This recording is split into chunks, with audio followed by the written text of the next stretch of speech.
የአምላካችን እግዚአብሔር ስም የተባረከ ይሁን። የዕብራውያንን መልእክት መማር ከጀመርን አይ ቲንክ ትንሽ ቆየት ብለናል። ምዕራፍ 2 ላይ ነው ያለነው። መጽሐፍ ቅዱስ የእግዚአብሔር ቃል በእጃችን ያዝን ሰዎች የዕብራውያን መልእክት ምዕራፍ 2 ላይ እንሄድና የጌታን ቃል ከኔ ጋር አብረን እናነባለን። ቁጥር ስንት ላይ ነው ያለውት? 14 አይደል? እስከ 13 ባለፈው ተናግሬያለሁ። 14 ላይ ነው። ጥቂት ደቂቃ እሱ ሐሳብ ላይ እናገርና ከዛ ጨርሳለሁ። ዕብራውያን ምዕራፍ 2 ከቁጥር 10 ጀምሮ እስከ 15 ድረስ ያለውን በጌታ በኢየሱስ ክርስቶስ ስም አነባለሁ። የጌታ ቃል እንደዚህ ይላል። ሁሉ ነገር ለእርሱና በእርሱ የሚኖር እግዚአብሔር ብዙ ልጆችን ወደ ክብር ለማምጣት የድኅነታቸውን መስራች በመከራ ፍጹም ሊያደርገው የተገባ ነበር። ሰዎችን የሚቀድሰውና የሚቀደሱት ሰዎች ከአንድ ቤተሰብ ናቸው። ስለዚህ ኢየሱስ ወንድሞች ብሎ ሊጠራቸው አያፍርም። እንዲህም ይላል፣ ስምህን ለወንድሞቼ ነግራቸዋለሁ፣ በጉባኤ መካከል ምስጋናህን እዘምራለሁ። እንዲሁም እኔ በእርሱ እታመናለሁ። ደግሞም እንዲህ ይላል፣ እነሆ እኔና እግዚአብሔር የሰጠኝ ልጆቹ በሥጋና በደም እንደሚካፈሉ እርሱ ራሱ ደግሞ ያንኑ ተካፈለ። ይኸውም በሞት ላይ ኃይል ያለውን ዲያብሎስን በሞቱ ኃይል እንዲደመስስ ነው። እንዲሁም በሕይወት ዘመናቸው ሁሉ በሞት ፍርሃት ባርነት የታሰሩትን ነፃ እንዲያወጣ ነው። ባለፉት ሳምንታት ወንድሞች ብሎ ሊጠራ አላፈረባቸውም የሚለው ላይ ነንና በእውነት ነው የምላችሁ፣ ዛሬም የሚቀጥለው ሳምንትም ከዚህም በኋላ በሚኖሩት ጊዜያቶች በሙሉ ብደግመው በጣም ደስተኛ ነኝ። ኢየሱስ ወንድሞች ብሎ ጠራን የሚለውን ሐሳብ እኔ በጣም በእውነት ነው የምላችሁ። አንዳንዶች ብራዘር ብለው ሲጠሯችሁ የሚሰማችሁ ስሜት የለም? በጣም የምታከብሯቸው ትልልቅ የምትሏቸው ሰዎች በሰው መሃል ወንድሜ ሲል ጌታ ኢየሱስ ክርስቶስ አፊት ነው ወንድሞች ያለን። እኔና እግዚአብሔር የሰጠኝ ልጆቼ ነው ያለው ኢየሱስ። እና እኔና እግዚአብሔር የሰጠኝ ልጆች እና ኢሳይያስ ምዕራፍ 8 አካባቢ ወደ ኋላ ሄደን እንደገና መዝሙር 22 ላይ ተመልሰን የዚህ የዕብራውያን ጸሐፊ በጣም በብሉይ ኪዳን መጽሐፍት ዕውቀት የተደራጀ ስለሆነ ገብቶኛል፣ ተገልጦልኛል፣ በርቶልኛል የሚለውን ኢየሱስ ክርስቶስን ለተደራሲያኑ እጃቸው ላይ ባለው በቅዱሳት መጽሐፍት ነው ማረጋገጫና ማስረጃ የሚሰጠው። በተለይ ደግሞ ከምዕራፍ 1 ጀምረን ስንመጣ ምዕራፍ 1 ላይ ባሉ በ7 ቁጥሮች ውስጥ ብቻ ከ5 በላይ የብሉይ ኪዳን ጥቅስ ስፔሻሊ መዝሙረ ዳዊትን በጣም አዘውትሮ ይጠቀማል ብለናል። ባለፉት ሳምንታትም እሱን አብረን አይተናል። መዝሙር 22ን አይደል? እሱን አይደል ያየነው? ምናልባት ቁጥር 12 ላይ ስምህን ለወንድሞቼ እነግራቸዋለሁ፣ በጉባኤ መካከልም አመሰግናለሁ የሚለውን እና ኢትስ መሲያኒክ መሲያዊ መዝሙር ነው። በዛ ዘመን የነበሩ አድማጮች ምን ያህል መሲያዊ እንደሆነ ገብቷቸው ይሁን አልገባቸው ይሁን አላቅም።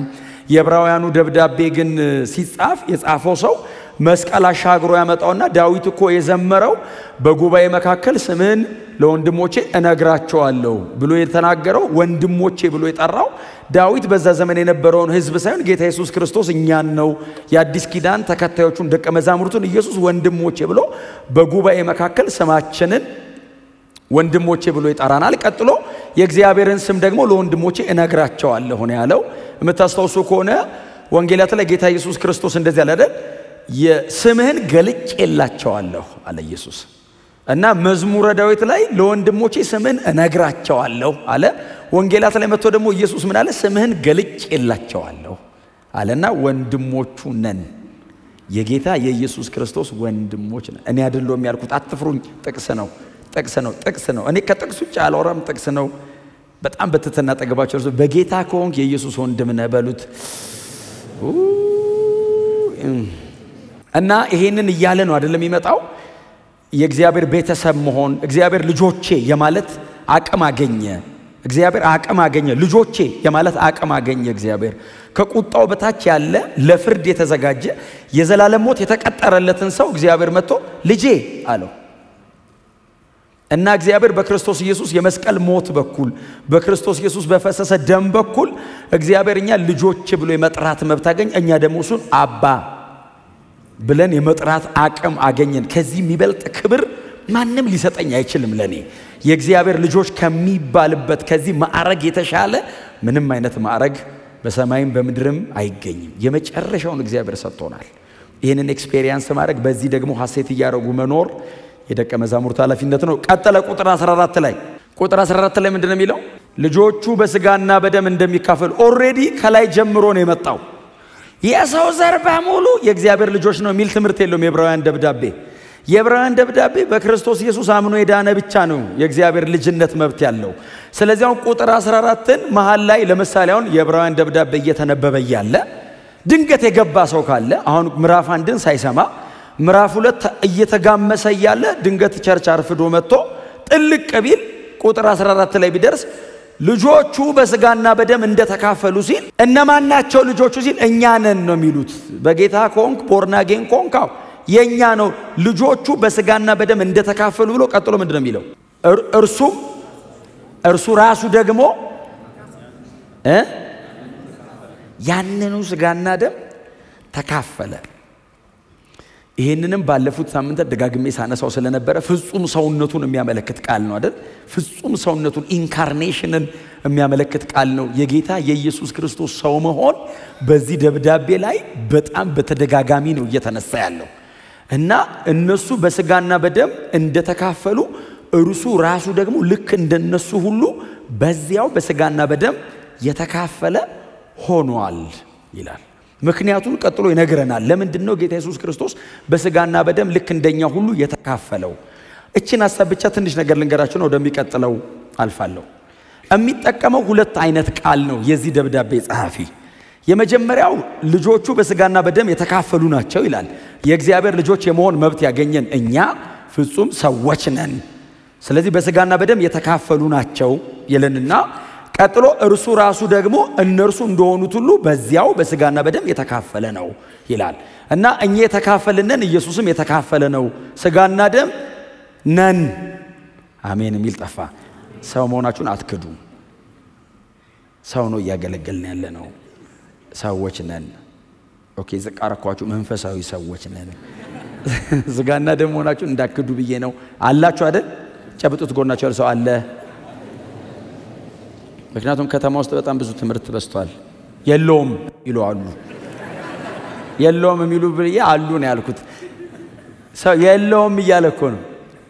እኔ ብዙ ጊዜ ተናግሬ ያለው ሰው የለውም ኦፍ ኮርስ ያው ትምህርቱ ባላንስ አጥቶ ነው በአብ ቀኝ ነኝ ይላል። ግን እዚህም አለ ስፍራና ሰፈር መለየት ጥሩ ነው። ፖዚሽናሊ በአብ ቀኝ ነን፣ ግን ደግሞ አይደል ያንን ህይወት እዚህ አትላስ አካባቢ መኖር ነው ክርስትና። የአብ ቀኝን ህይወት እዚህ ሰፈር ማውረድ ነው ክርስትና። እና በስጋና በደም የተካፈሉ ናቸው ይላል። ምን ማለት ነው? ፍጹም ሰዎች ነን። እግዚአብሔር አምላክ ልጁን ኢየሱስ ክርስቶስን የላከው ሰዎችን ለማዳን ነው። ምክንያቱም ወደ ታች ይወርድና ወደ ቁጥር 16 ሲወርድ ምን ይላል?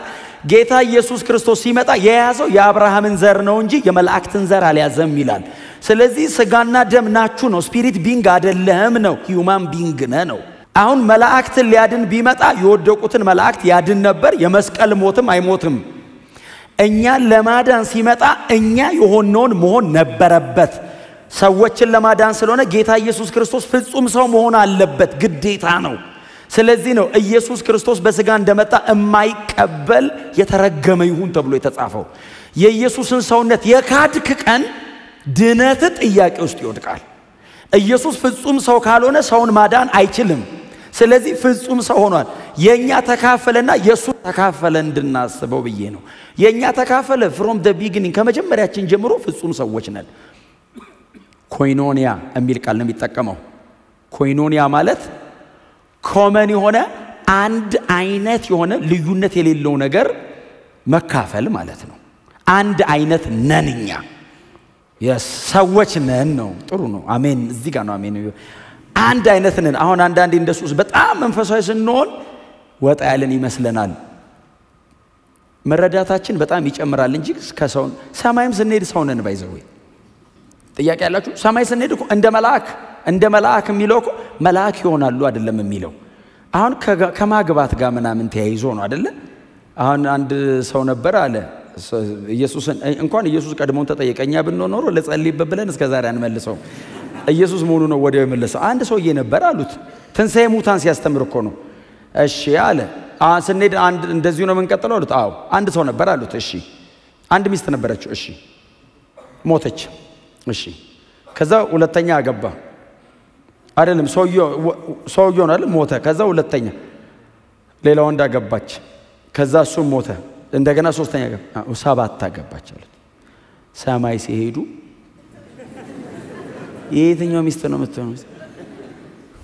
ጌታ ምን እንዳተቃላችሁ መጽሐፍትንና የእግዚአብሔርን ኃይል አታውቁምና አሁን ለመልሱ ባይዘው ስታችኋል። ክብር ለኢየሱስ። የሚገናኝ አይመስልም አይደል?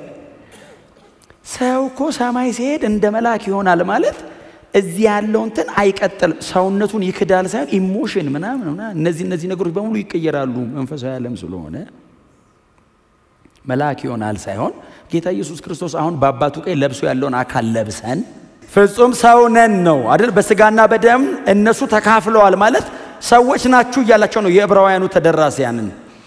አዎ ሲሉ እሱም ደግሞ እንደናንተ የሆናችሁትን ሁሉ ተካፍለዋል። ስለዚህ ለኛ ኮይኖኒያ የሚለው ቃል ሁሉ ነገሩን ተመሳሳይ የሆነ ነገር ሼር ያደርጉ ማለት ነው። ኮይኖኒያ የሚለው ቃል ህብረት የሚል ትርጉም ነው ያለው። ቀጥተኛ ቃሉ ትርጉሙ ህብረት ነው የሚለው። ምናልባት እናንተ ስለዚህ ቃል ማጥናት የምትፈልጉ ከሆነ አንደኛ ዮሐንስ ምዕራፍ 1 ዮሐንስ ወንጌል ምዕራፍ 15ን ሄዳችሁ ማንበብ ትችላላችሁ። ተመሳሳይ የሆነ ህይወት ያለው ማለት ነው። ለምሳሌ የሚቀመጠው በምን መሰላችሁ? አሁን የወይን ግንድና ቅርንጫፍ አሁን ኮይኖኒያ የሚለውን ቃል ለማስረዳት የወይን ግንዱ አለ፣ ግንዱ ላይ ያለው ቅርንጫፍ አለ። በግንዱና በቅርንጫፉ መካከል አንድ ህይወት ነው ያለው። ቅርንጫፉ የሚያፈራው የግንዱ አይነት ነው። ሁለት ህይወት የለውም። ግንድና ቅርንጫፍ አንድ አይነት ህይወት ነው ያለው። በቅርንጫፉና በግንዱ መሃል ያለው ህብረት ነው ኮይኖኒያ። ስለዚህ ተመሳሳይ ነገር ሼር አድርገናል ነው። አሁን ለኛ ሲጠቀመው አንድ አይነት ነው የዳነው ሰው በሙሉ። እግዚአብሔር ሰውን ነው ያዳነው። አሜን ነው። ልጆቹ ተብለን የተጠራ ነው። እኛ ስፔሻል የሚባል የለውም። ሁሉም ሰው ነው። ከዛ እሱም ይሄንን ተካፍሏል የሚለው ለኢየሱስ ደግሞ ተካፍሏል የሚለው ቃል ሜቶክ የሚል ቃል ለሚጠቀም ሜቶክ ማለት በኔቸሩ ወይንም በማንነቱ ያልነበረውን እላዩ ላይ መጨመር ማለት ነው። ኢየሱስ በማንነቱ እግዚአብሔር ወልድ ነው፣ ለዘላለም አምላክ ነው። ሰውነት ለዘላለም አብሮት የኖረ ማንነቱ አይደለም፣ እኛን ለማዳን እላዩ ላይ የጨመረው ነው። ሰውነትን ጨምሮ እንጂ እርሱ ለዘላለም ሰው አልነበረም።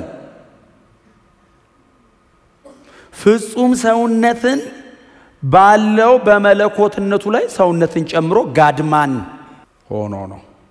እርሱ እንደናንተ ተካፍሏል ሲል 100% የናንተ አይነት ነው ማለት አይደለም።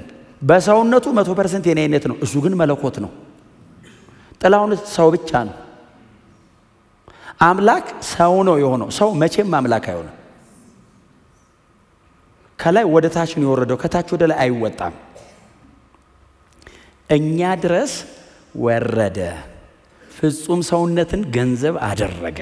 ጌታ ኢየሱስ ክርስቶስ ኃጢአቴን ተሸክሞ በመስቀል ላይ ስለኔ ለመሞት ሊሆን የማይችል ነገር አደረገ። ሊሆን አይችልም። እግዚአብሔር ወልድ ሰው መሃል አደረ። እኛኮ በእውነት ነው የምላችሁ ስለለመድ ነው። ታህሳስ ወር ሲመጣ መወለዱን የምናስብበት ወቅት ላይ የተጠቀለለ ሕፃን ልጅ ስለምናስብ እንጂ አምላክ ሰው ሆነ ኢንካርኔሽን ስላልገባን እኮ ነው ኖርማል ምን ሆነው። እንዴት ሊሆን ይችላል እኮ ነው። ጳውሎስ እኮ ምንድነው ያሳበደው? የሚለው እኮ አምላክ ሰው ሆኖ መስቀል ላይ ሞተ ነው። ሌላ ስብከት እኮ የለውም። አያውቅም እንደ ጳውሎስ? እንደ ጳውሎስ የሚያውቅ የለም። ለምንድነው ሌላ ነገር የማያወራው? ከዚህ የሚበልጥ የለማ። ለምንድነው ሌላ ነገር የማያወሩት? እነ ጴጥሮስ ለምንድነው እነ እስጢፋኖስ ስብከታቸው መደምደሚያው ይሄ የሆነው? ለምንድነው እነ ፊልጶስ ይሄንን ብቻ የሰበኩት? ለምንድነው ቤተክርስቲያን ሁሉ ጊዜ ይሄንን ብቻ የምትሰብከው? ከዚህ የተሻለ አይመጣም። የመጨረሻው ይሄ ነው። ኢየሱስ ሰው ሆኖ መሬት ላይ ወረደ፣ ፍጹም ሰውነትን ገንዘብ አደረገ። ይሄንን እንዘምረዋለን፣ ይሄንን እንሰብከዋለን፣ ይሄንን ብቻ እንኖረዋለን። ለዚህ ጌታ የህይወት ምላሽ እየሰጠን ነው የምንኖረው። ተካፈለ የሚለውን ሲያስረዳቸው እኔና ዳጊ ሼር ያደረግነው አይነት አይደለም። ኢየሱስ ሼር ያደረገው መለኮትነቱ ላይ ነው የወሰደው። ፊልጵስዩስ ምዕራፍ 2 ጌታ ይባርካችሁ በእውነት። ፊልጵስዩስ ምዕራፍ 2 ከቁጥር 5 እስከ 11 በክርስቶስ ኢየሱስ የነበረው ይህ ሐሳብ በእናንተ ዘንድ ይኑር ብሎ ነው የሚጀምረው።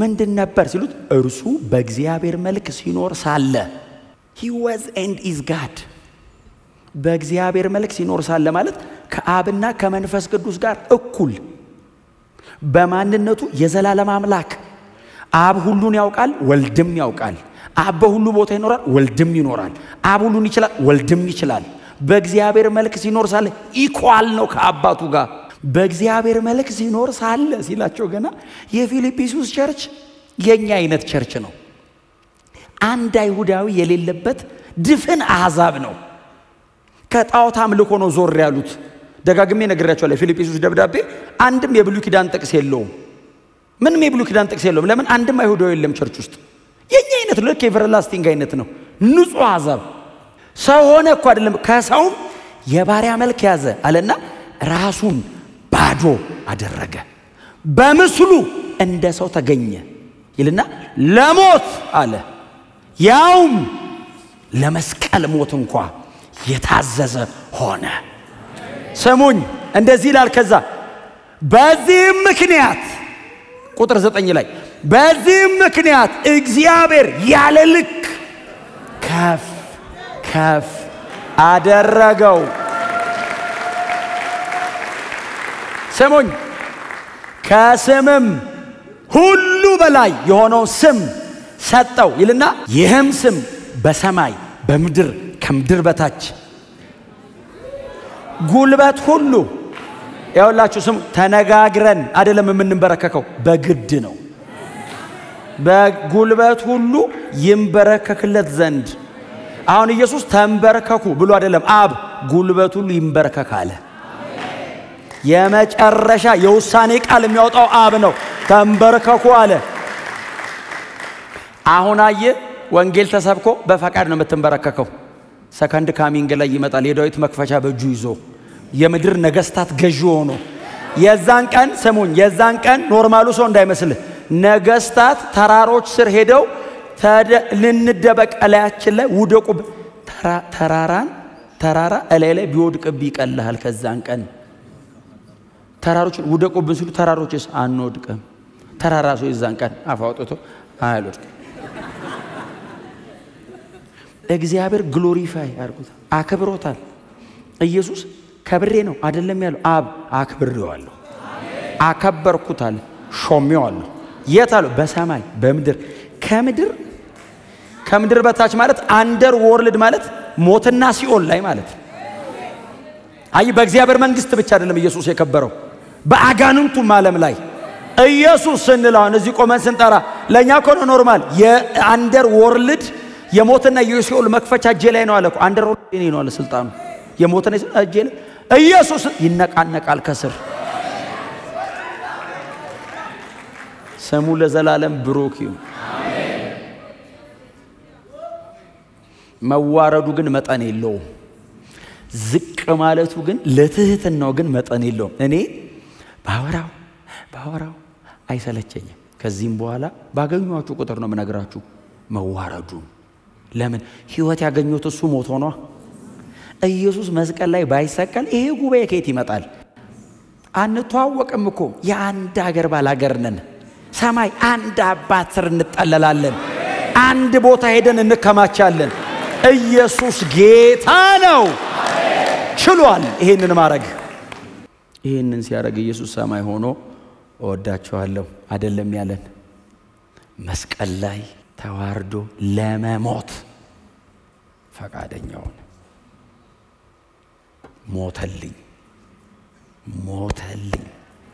ሞተልኝ እወዳለሁ አለኝ ማንንም ሌላኝ ፈቃደኛ አይደለም ኢየሱስ ስላለኝ ነው ሌላ የሚለኝ በስጋና በደም ተካፈለ it's a pregnant word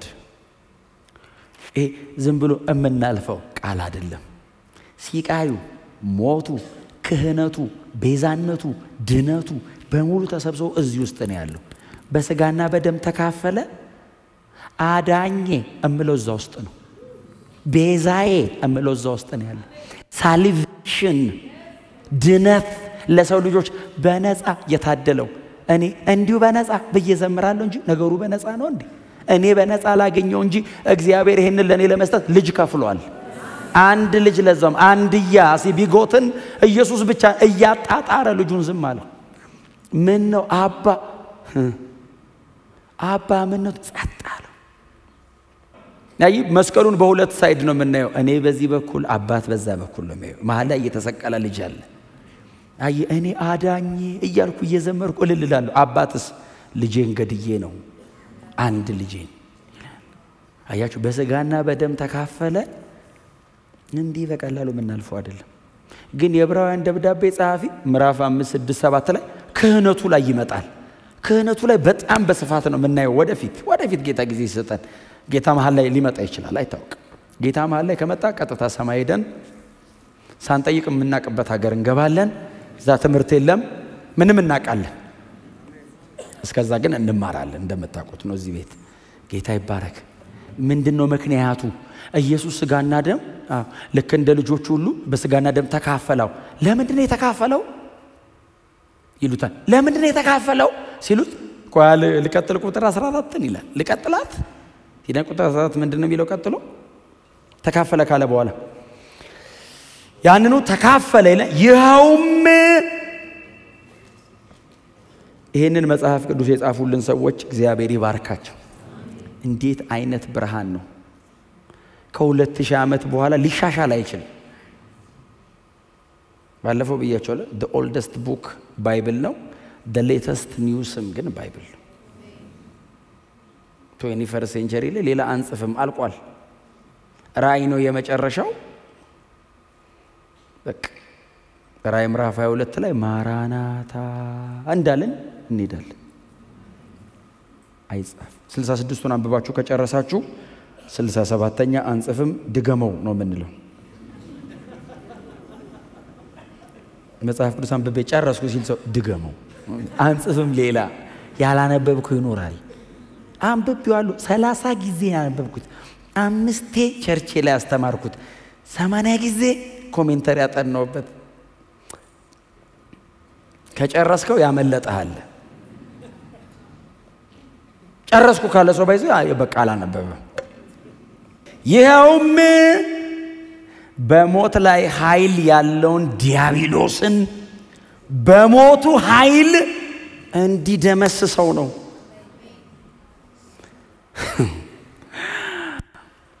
እኔን ሊያድነኝ የሞተው አዎ የመጀመሪያው በጣም ዋናው ጉዳይ።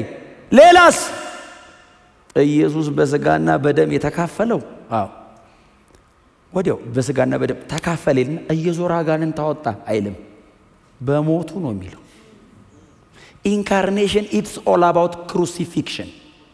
ስጋ ለበሰ ካልን ቀጥሎ ያልን ያለነው መስቀል ላይ ሞተ ነው። ወንጌላት ላይ ብቻ ነው እና ሐዋርያ ሥራ ምዕራፍ 10 ቁጥር 38 ላይ ብቻ ነው እየዞረ በሄደበት ሁሉ አጋንንት እያወጣ ድውያንን እየፈወሰ ዞረ የሚል ያለው ወንጌላት ላይ እና ሐዋርያ ሥራ ላይ።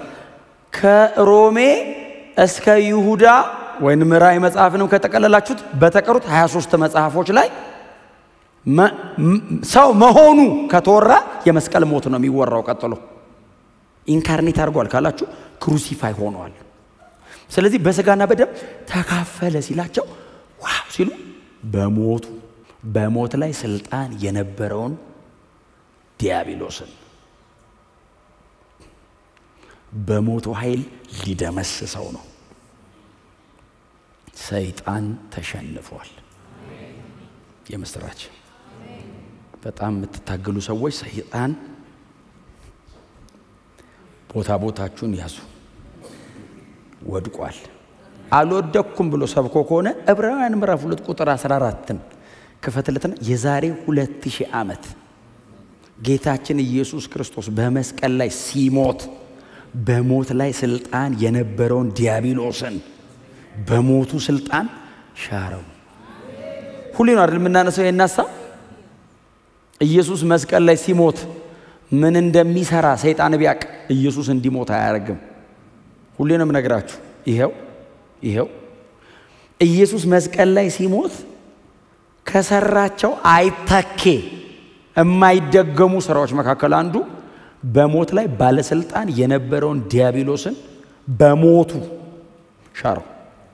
ሰይጣን ማዕረጉ ተቆራርጦ ስፖይልድ ሆኖ እንዲ ተገላልጦ አደባባይ የታየው በክርስቶስ የመስቀል ሞት። በየሙክራቡ እየዞረ አላስወጣም አጋንንት አስወጥቷል። ለምን? ያውቁታል። ኢየሱስ እኮ ውጣ ምናን ብሎ እኮ አይደለም ሲገባ እኮ ነው የሚጮት። ሲጮስ ምንድነው የሚሉት?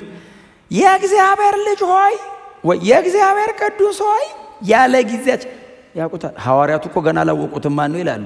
ፈሪሳውያን አያውቁትም። ሰው ያውቀው ሰይጣን ያውቀዋል። ከሰማይ የወረወረው እሱ ነው። መሬት ተገናኙ። እሱ ነው የወረወረው። የጣለው እኮ እሱ ነው። ከዛ መሬት አገኘው። ማን እንደሆንክ እናውቃለን ሲለው ዝም ብለህ ውጣ ይላል። ታውቃታላችሁ አይደል? ለምንድን ነው ኢየሱስ የማያዋራው? ያለ ጊዜው እንዳይገልጡት። ምክንያቱም ና በል ካለው የእግዚአብሔር ቅዱስ መሲሁ ሊለው ነው። ያለ ጊዜው አሃ ይላሉ ፈሪሳውያን። እንዲሁም ዳርዳር ይሉታል። ሰይጣኑም ማለ እንዴ።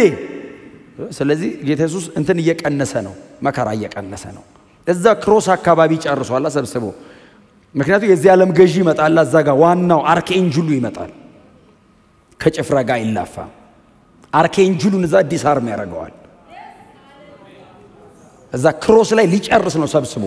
ስለዚህ በየመንገዱ አይላፋቸውም። ውጣ ዝም ብለህ ቆንጆ ነው። ባይዘ አሁን 3 ጮኸ ውጣ ቆንጆ ነው። ምንም እንደለመምዳቸው ነው። ግን ህግ አታርጓት። መጽሐፍ ቅዱስ ላይ የለም አይደል? አንዴም ጮኸ ውጣ ዝም ብለህ። ዋናው መውጣቱ ነው። ይውጣ። አሁን ሰይጣን መውጣቱ ነው። ይውጣ በፍጹም። እና እኔ ብዙ ጊዜ እናገራለሁ፣ እናንተም ታውቃላችሁ። አታዋሩ እላለሁ ብዙ ጊዜ። አስወጡ ነው አይደል ቁም ነገሩ። ብዙ ጊዜ አሁን አዋርተነው አይወጣም። አያቻውን ካዋራውት ፕሮሞሽን ነው፣ ካስወጣውት አገልግሎት ነው። ስለዚህ አሁን ሚኒስትሪው አይደለም የሚፈልገው፣ ሰርቪሱ አይደለም የሚፈልገው። በጣም ይቅርታ በእውነት አንዳንዶቻችሁ ኮስተር አላችሁ። ግን ወደ መጽሐፍ ቅዱሱ መመለስ አለብን አይመስላችሁ? ከልምምዴ በላይ እኔ መጽሐፍ ቅዱሱን ነው ማምነው። የኔ ልምምድ ልክ ካልሆነ ቁጭ አድርጌው መጽሐፍ ቅዱሱ የሚለውን ይዤ የሚሄደው። አሁን አጋንንት ማስወጣት መጽሐፍ ቅዱስ ነው። ምን ጥርጥራለሁ? አጋንንት እያለበት ሰው እኮ አይድንም። አስወጥተዋችሁለት አጋንንቱን መንፈስ ቅዱስ ከተሞላ እኮ ቦርናጌን ሆነ እኮ ሰውየው። አያችሁት የአገልግሎቱ ምን ያህል ክቡር እንደሆነ? ለዛ እኮ ነው ብዙ ጊዜ የሚዘበራረቀው ሰው የሚድንበት ስለሆነ ነው። ሰይጣን ደግሞ ኮራፕት የሚያደርገው እንደዛ አይነት ነገር ነው። እና አስወጡ። ክብር ለኢየሱስ ይሁን። እና አጋንንቶችን በሙሉ ጌታ ኢየሱስ ክርስቶስ ድል ነሳቸው የሚለው የመጽሐፍ ቅዱሱ ትምህርት መስቀል ላይ ቆላስያስ ምዕራፍ 2 ቁጥር 14 እና 15። ቆላስያስ ምዕራፍ 2 ቁጥር 14 እና 15 ምንድነው የሚለው? የሚቃወምንና የሚጻረንን የዕዳ ጽሕፈት በመስቀሉ ከመንገድ ላይ ጠርቆ አስወገደው አይደል? የዕዳ ጽሕፈቱን አስወገደ ይልና በዚያው መስቀል ይላል። ቀጥሎ ቁጥር 15 በዚያው መስቀል የአለቆችንና የባለስልጣናትን ማዕረግ በመግፈፍ እያዞረ በአደባባይ አሳያቸው። በዚያው መስቀል የአለቆችና የባለስልጣናትን ማዕረግ የጨለማውን ዓለም ገዢ ነኝ ብሎ የተቀመጠውን በመስቀሉ ማዕረጉን ገፎ በየአደባባይ እያዞረ አሳያቸው። ይሄው ዕብራውያን ምዕራፍ 2 ቁጥር 14 ላይ የሚደግመው ቆላስያስ 2 14 እና 15 ላይ ያለው ይደግመዋል ጻፊው። ጳውሎስ ኮነ የጻፈው ቆላስያሶች ጋር የጻፈው ደገመው ማለት ነው። ዕብራውያን ላይ በስጋና በደም የተካፈለው ለምንድን ነው አሉት? በሞት ላይ ስልጣን የነበረውን ዲያብሎስን። ዋው ሞት የሚገዛው ኃጢአት ላይ ተቀምጦ ነው አይደል? ሮሜ ምዕራፍ 5 ላይ ሕይወት በጽድቅ ላይ እንደሚነግስ ሁሉ ሞት በኃጢአት ነው የነገሰው። ኃጢአት መጥቶ ነው አይደል ሞት የመጣው።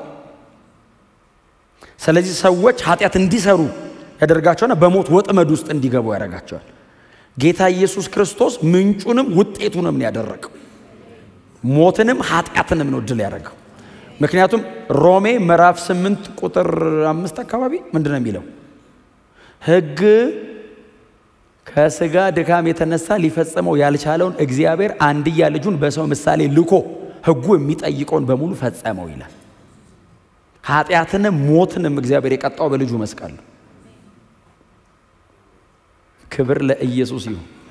ስለዚህ ጌታ ኢየሱስ ክርስቶስ ሰው ሆነ። አዎ። ፍጹም ሰው ሆነ። አዎ። ምንድነው ምክንያቱ? ይሄው መስቀል ላይ ለመሞት የመስቀል ሞት ሊሞት ሲሞት ምን አረገ? በሞት ላይ ስልጣን የነበረውን ብሎ ጠራው በስም ዲያብሎስ። ዲያብሎስ የሚለው ቃል ዲያቦሎስ ነው አይደል? ትክክለኛው እንትን ግሪኩ ዲያቦሎስ። ዲያ ማለት ሐሳብ ነው። ቦሎስ ማለት መወርወር ነው። ዲያቦሎስ ማለት ሐሳብን ወርውሮ ጭንቅላት ውስጥ የሚከት ማለት ነው። በዚህ ዲሴፕቲቭ የሆነ ሸንጋይ። አሁንኛ ዲያብሎስ ሲባል ትዝ የሚላችሁ ምንድነው?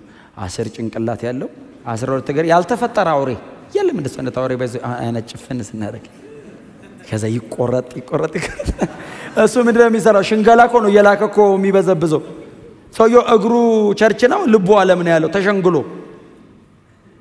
የተቃውሞ ጸሎት ሲባል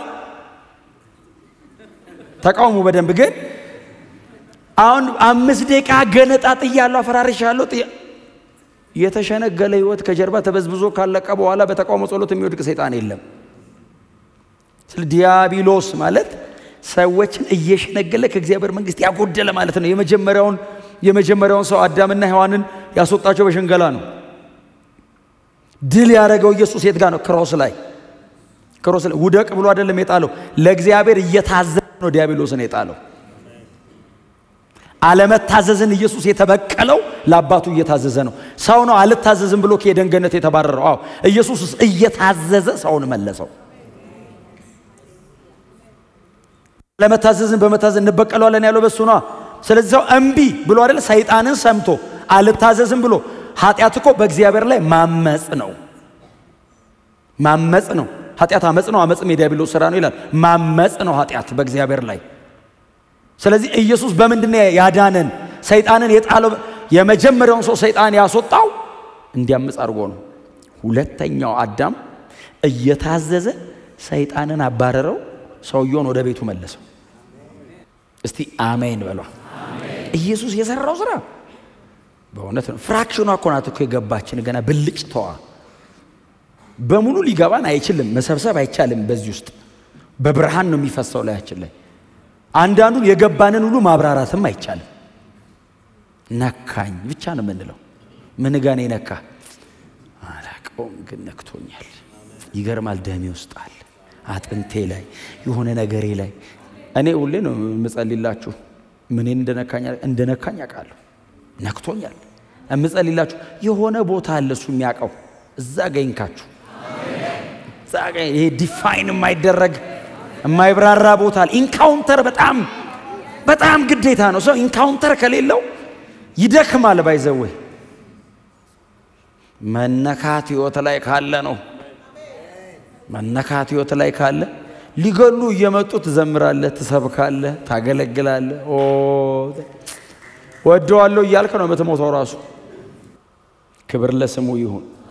በሞት ላይ ስልጣን የነበረውን የሻረው በመስቀል ላይ ሞቶ ነው። እንዳትረሱ። አለመታዘዝ ነበረው። ጌታ ኢየሱስ ክርስቶስ ከአባቱ ጋር የጨረሰው ከሰይጣን ጋር አይደለም ያወራው መስቀል ላይ። ከሰው ጋር ይፍን እንኳን አላወራም። ከሰው ጋር ያወራው እኮ አጠገቡ ከተሰቀለው ወንበዴ ጋር ነው። አንተ ሰው ከኔ ጋር በገነት ትሆናለህ ያለው እኮ አጠገቡ ያለውን ሰው። ከዛው ውጭ ከአባቱ አባቴ ምን ነው ተውከኝ ወሬው እንዳለ ከአባቱ እየታዘዘ ነው የጣለው ሰይጣንን። አይ ለአብ እየተገዛ ያለ መጠን። ኢየሱስ እኮ መስቀል ላይ መሞት እኮ አልበቃው፣ ተቀበረ። የመታዘዙን ይት ከምድር ላይ እስኪጠፋ ድረስ ኢሳይያስ እኮ እሱን አይደል ያለው 53ኛው ምዕራፍ ላይ እኮ ከሕያዋን ምድር ነፍሱ በግፍ ተወገደች አለ። መሞት አልበቃውም፣ ተቀበረ፣ እታች ወረደ። የመታዘዙን መጠን ይት ያለ ልክ ነው የወረደው። ተበቀለው ሰይጣንን። ለአብ መገዛት እንዲህ ነው ብሎ ገለበጠው ሰይጣንን። አዳነን። በሞት ላይ ስልጣን የነበረውን በሞቱ ሊሽር በስጋና በደም ተካፈለ። ኢየሱስ ሰው ሆኜ ሊየው ብሎ አይደለም ሰው የሆነው፣ ለማዳን ነው ሰው የሆነው። ለመካፈል ፈቃደኛ የሆነው በመስቀል ላይ ዕዳዬን ለመክፈል ነው። ስሙ ለዘላለም የተመሰገነ ይሁን። ከዛ ቀጥሎ ሳልቬሽን ላይ ነው የሚመጣው። በህይወት ዘመናቸው ሁሉ በሞት ፍርሃት የተገዙት ነው የሚለው። በዘመናቸው ሁሉ አይደል? እንዲሁም በህይወት ዘመናቸው ሁሉ በሞት ፍርሃት ባርነት የታሰሩትን ነፃ እንዲያወጣ ነው በመስቀል ላይ የሞተው። በሞት ፍርሃት ባርነት ውስጥ ታንቀው የተያዙ አሉ። ሰይጣንን ገልብጦት የሞትን ኃይል ሰብሮ ብቻ ኢየሱስ አልሄደም። ንውጡ አለ። ንውጡ እስር ቤታችን ድረስ መጣ። ንውጡ ማለት ነው። በህይወት ዘመናቸው ሁሉ ነው የሚለው። ባይዘው የሆነ ቀን እየመጣ ያስፈራራቸዋል አይደለም የሚለው። የህይወት ዘመን ነው። ለዘላለም ልጠፋ ነው ብሎ የሚፈራውን ሰው ከሞት ባርነት ፍርሃት ናውጣ ብሎ ኢየሱስ ገንጥሎ ወጣ። በነፃነት ልንኖር ክርስቶስ ነፃነት አውጥቶናል። እንግዲህ አይደለም የሚለው። ከእንግዲህ ወዲህ በባርነት ቀንበር አትያዙ። ለምን? ነፃ አውጥቶናል። እስቲ ጮክ ብለን ነፃ ነኝ በሉ እስቲ። ልጁ ነፃ ያወጣው አይደለም የሚለው። ዮሐንስ 17 ላይ ነፃ ያወጣል ይላል። ኢየሱስ ብቻ ነው ነፃ አውጪ። አሜን በሉ። ኢየሱስ ነፃ ያወጣው ለዘላለም እርሱ እውነት ነው። እውነት ደግሞ አርነት ያወጣል። ባወቃችሁበት በኩል አርነታችሁ ይቆያል። ሳታቅ ስትወጣ ነው ተመልሶ ባሪያ የመሆን እድል ያለ። ገብቶ ከወጣ ካልካድክ በቀር ባሪያ አትሆንም። በተረዳህበት በኩል ሰይጣን የመግዛት እድል የለውም። ግራውንድ የሚያደርገው ብዙ ጊዜ አለማወቃችንን ነው። አንዳንዴ እንመጣና እኔ አሁን የእግዚአብሔር ልጅ ነኝ እንላለን። አይደለህም ብሎት እኮ አይደለህም ብሎ ሲጨቀጭቀው ውሎ ማታ መጥቶ እኔ አይደለሁም ይላል። ሰምቶ እኮ ነው። አለማወቅህና እምታከውነስ በሱ በኩል አይመጣም። ሰይጣን ራሱ ያውቃል። ገብቶታል ይላል። የሚዋጋ በሱ በኩል አይደለም። ልጁ ነፃ አውጥቶናል። ለዘላለም ነፃ ነን። በእውነት ነው የምላችሁ። ስሙ የተመሰገነ ይሁን።